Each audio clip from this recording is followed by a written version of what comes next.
the afternoon of 2015, when a cabin in Woodland Park, Colorado was demolished, workers discovered the body of a teenager wedged inside a chimney.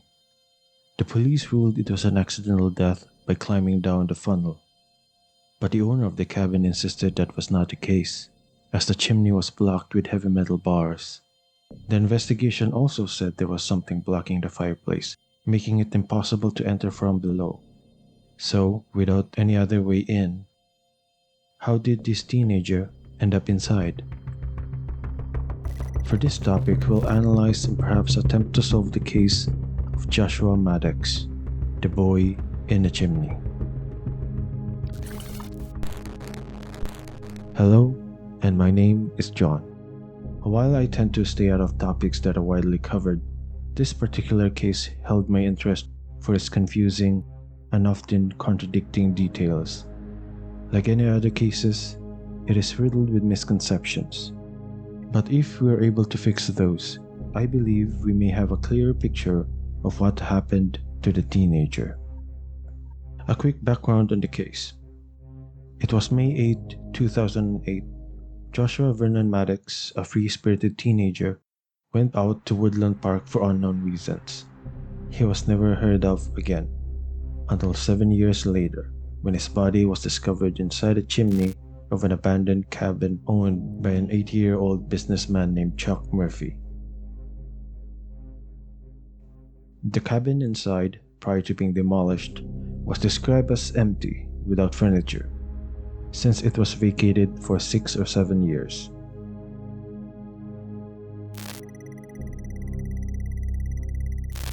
It was damp and had varmint waste matters all over the place. And outside is a wooded area with no adjacent homes. Chuck Murphy said that he or his family member would visit the cabin once a year to make sure it was empty, and they noticed a rancid smell inside and they couldn't find a source.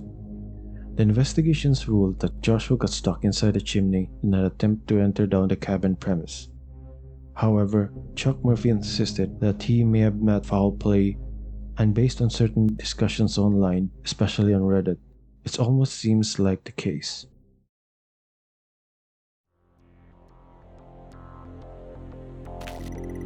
The premise goes like this. Joshua may have broken into the cabin through the door, but was likely not alone. Something must have happened, altercation or a prank, and Joshua was met with foul play and got shoved inside a chimney through the fireplace. According to this theory, it explains several things. First, as some people online suggested, that he was positioned upside down inside a chimney, which means he could have been stuffed inside through the fireplace. Second, Joshua was only wearing his thermal shirt and half naked below, with the rest of his clothes found inside the cabin near the fireplace.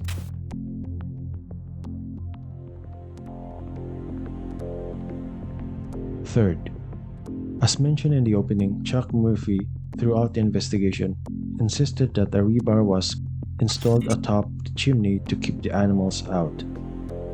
With the following information, one could deduce that Joshua may have potentially met foul play.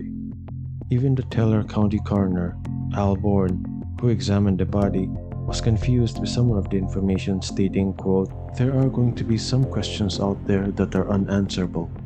So that's it, right? Case closed?" Well, it's not as easy as that. Let's straighten the facts first.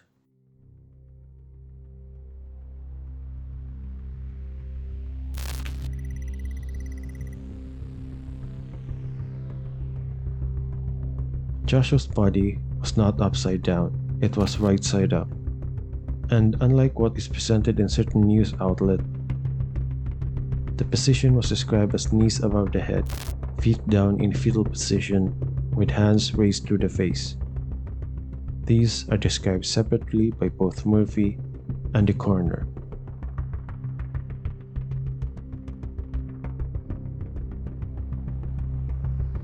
Also, the positioning of the clothing is not as some of us imagine, being farther from the fireplace, but is described as near the hearth. Several news sources cite. More information on why this is the case later. For now, keep this in mind. And the river mentioned presumably by Chuck Murphy, it doesn't seem to be those heavy steel mesh, but rather chimney wire mesh used to cover against varmints. Murphy himself called it such. Perhaps he may have referred to them alternately. Okay, let's assume those are really heavy steel rebars. Alborn suggested that the mesh could have been disintegrated over the years, due to rust and corrosion from the creosote building up on it, and the effects of rain and snow. That or the chimney sweep removed it. With the following information, and others I will demonstrate later on, leads me to believe that it was an accidental death.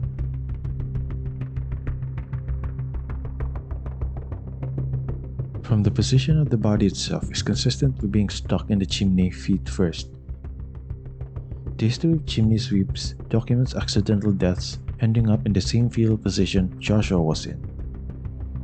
His remains was described as mummified with legs devoid of flesh and dislodged from the rest of the body.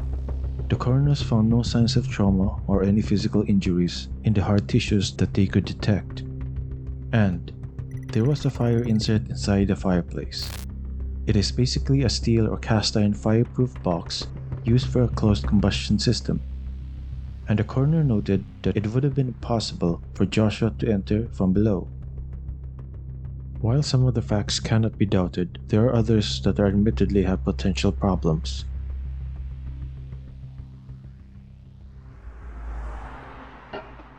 First is, we're forgetting one important fact in this case, that there was a breakfast bar or nook which was apparently ripped from a cabin wall and placed it to the fireplace. Murphy somewhat insinuated someone ripped the nook from the wall, dragged it from the kitchen, and placed it across the front of the fireplace, blocking it. He theorized, among other things, that the teenager was trapped there and left there to perish, or someone took his life. Second is, how does one explain Murphy's unwavering conviction that there was a mesh?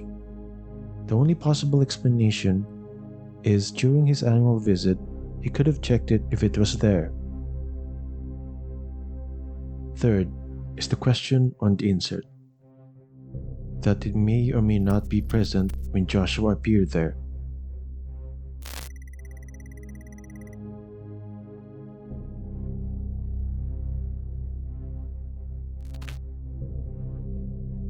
If there was an insert, perhaps the culprit could have pulled it off and insert the body in a fetal position.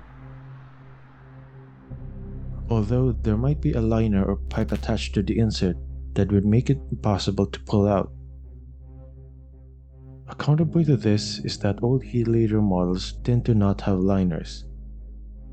Let's assume for now that there isn't a liner there.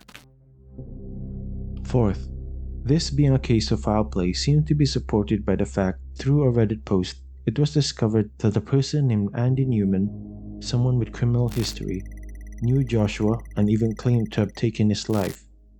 As this information goes, the tipster contacted the police to notify such information, but it seemed that they were unfortunately ignored.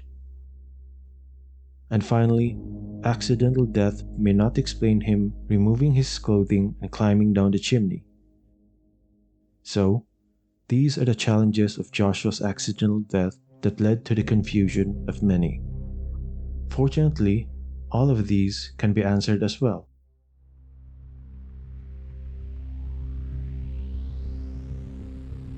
Let's start with Murphy's insinuation that someone else placed a nook to the fireplace. He reasoned that he didn't check the chimney since there was a big piece of furniture placed in front of it, and he was quoted saying, so there were no reasons to look in the fireplace. But wait, he also suggested that Joshua was possibly trapped there, and implied that they didn't move the bar or the wall from the kitchen.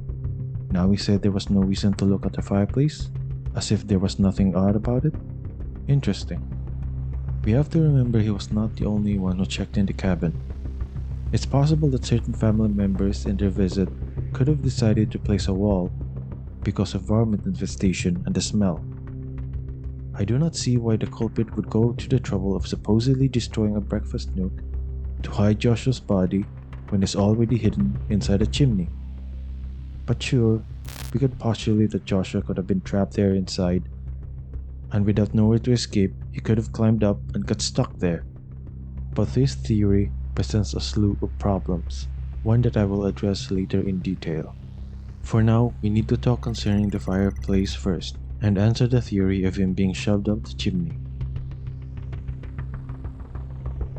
We need to understand how extremely difficult it is to carry a dead weight, let alone impossible to shove a 6-foot tall, 150-pound body like Joshua's up the chimney perfectly in a neat upright fetal position from a cramped fireplace.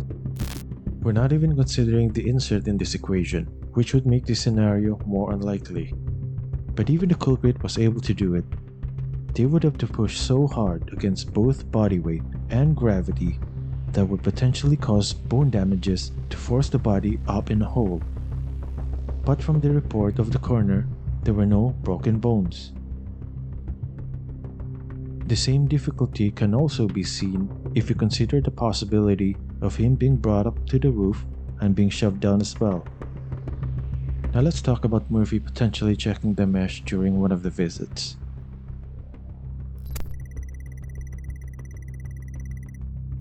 Just as we demonstrated moments ago, he was quoted in a news article that he didn't even consider the fireplace because a nook was blocking it, and if he didn't think much of the fireplace, it's very likely he didn't check the mesh. This statement would also indicate that he could not have placed a new cap after Josh passed away, or when the rancid smell started. Further indications that there was no cap or mesh to deter the animals is Murphy's own account of the place that was festered with, quote, mice and chipmunks and raccoons, end quote. This means the animals found a way to get in, and they may have entered from a capless chimney, and this was a time when they were trying to pinpoint the rancid smell. But how would the varmints enter the cabin when a nook was blocking the fireplace? Instead of coming out the fireplace, they perhaps could have entered the cabin through the brick or mortar gap, which is noted as a known occurrence.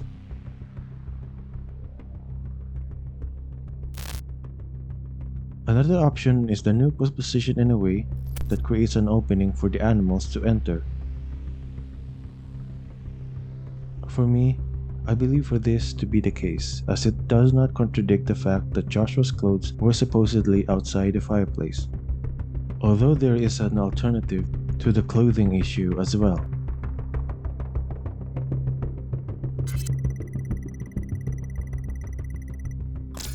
Going back to the mesh issue, Murphy indicated during demolition that his crew could have already thrown the metals and gathered up the steel on the truck. He told the police he had no idea the mesh had any significance. Nevertheless, the investigation noted that no one saw the metal mesh and it was not present in any of their photo evidence taken on the scene.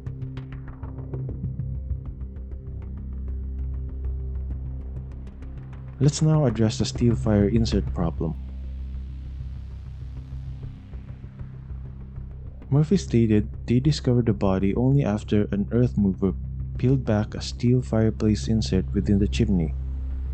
Not only this confirms the existence of the insert, it also means it was difficult to pull out. This could be a potential explanation for why Joshua's clothing was outside the iron insert. When they peeled the insert, Murphy and the workers could have mistaken the clothes as being outside the fireplace from the beginning. Even if the iron insert can be pulled out with human efforts, it takes 2 or more people to carry an insert, let alone the nook. When the investigators checked the suit of the fireplace, no footprints were found to support the theory. There could have been lots of struggles on the suit, but there was none.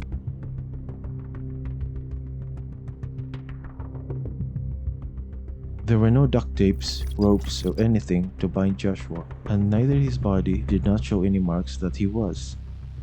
All of these suggest that Joshua was never inside the cabin or the fireplace to begin with.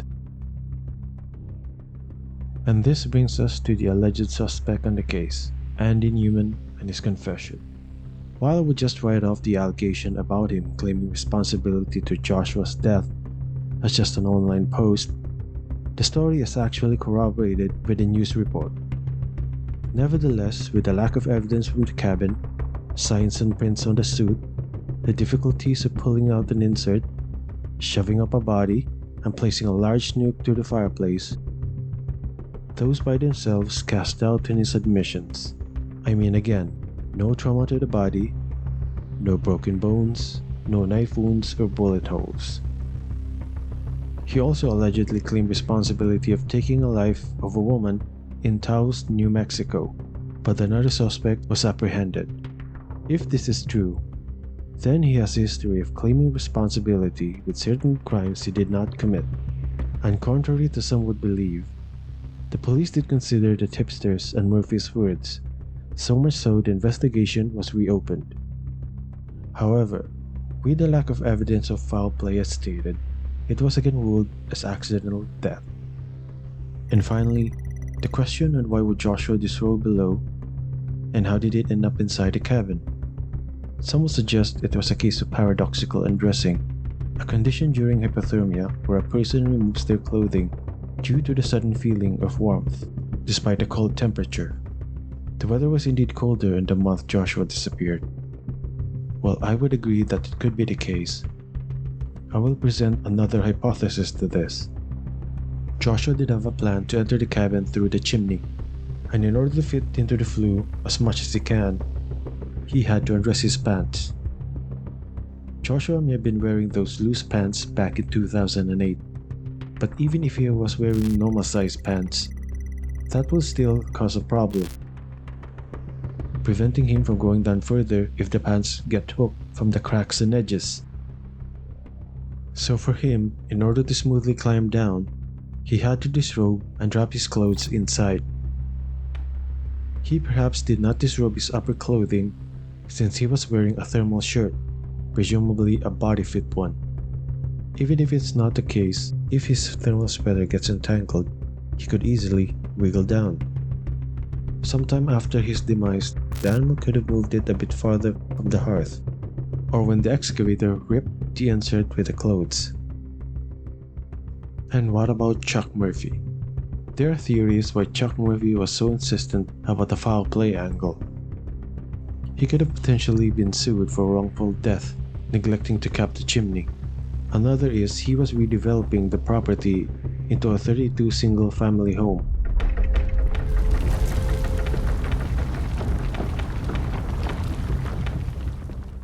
As he said in one news article. And that could possibly be bad for business. While it is possible, giving him the benefit of the doubt, it could just have been, by where the evidence was positioned,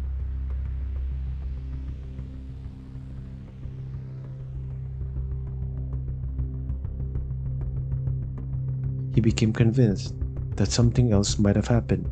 Promoting foul play also risks bad reputation. While some of the details seems confusing, his general idea is consistent from the beginning. It could just be that he simply misremembered or forgot certain things.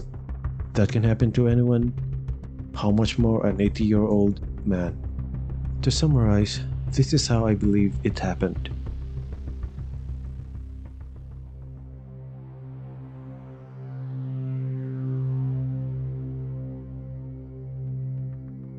In the cold morning of his disappearance, Joshua left his home to go for a walk.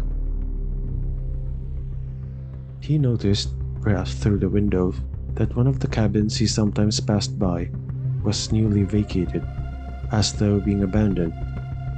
Curious as to what was left inside, he tried to force the door to open, but wasn't able to do so. He may have circled the place and thought he could get in the chimney. So he made his way up to the rooftop. There may or may not be a mesh there. If there was, then it was decayed enough for Joshua to put away. If not, it's because the chimney sweep forgot to put it back when it was cleaned prior to the place being vacated. Peering down, he could almost make out the floor of the fireplace, but it was still dark. To be able to successfully squeeze down, he needed to remove his lower pants in order not to get into a problem. He folded his clothes, dropped it down inside, and it directly fell into the inner hearth. He proceeded to climb down, but suddenly, he accidentally got stuck. And with no person near the vicinity to hear his cries of help and the cold, he descended from consciousness due to dehydration and hypothermia, and he passed away. After his demise, varmints came and infested the cabin. When Murphy or his family members came probably months later, they noticed the cabin was overrun with animals and their wastes. They also started noticing a rotten smell, which they thought was from a dead animal somewhere inside. If perhaps they saw the clothing, they may not thought of it much, as those could just be old dirty rags that were left there. Of course, no one would expect those belonged to a deceased individual. So the family decided to visit the place once a year to scare off the pests. One family member may have thought the animals may have gotten in through the fireplace, hired some workers to take off the breakfast nook from the wall and placed it in an attempt to stop the animals from coming in again. Now that was done, the person probably forgot to notify the changes made in the cabin to Chuck and the others, or probably he just forgotten about it. When it was Chuck Murphy's time to check the cabin a year later, he was probably confused that the breakfast wall was moved to the fireplace.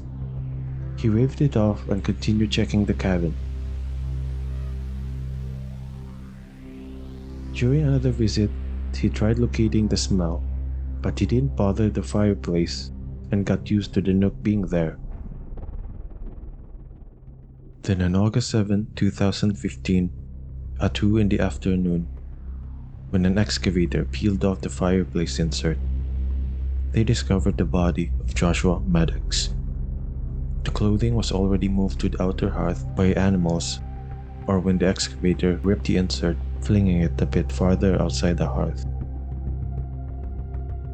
Murphy was in horror after the workers reported the body and realized the implication of where things were positioned. He remembered that there was a wall in the fireplace and vaguely a chimney mesh, probably blocking the way at the top. He probably tried to confirm his suspicion through looking at the metals gathered and thought the workers might have taken them away already. He put two and two together and thought this person was met with foul play. That, or he could have asked his lawyers of any potential legal setbacks with this, and the lawyers advised him to go with the foul play theory he believed and insist on the chimney mesh to avoid lawsuits. This is how I believe it all happened.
This is John. Bless you all and be safe.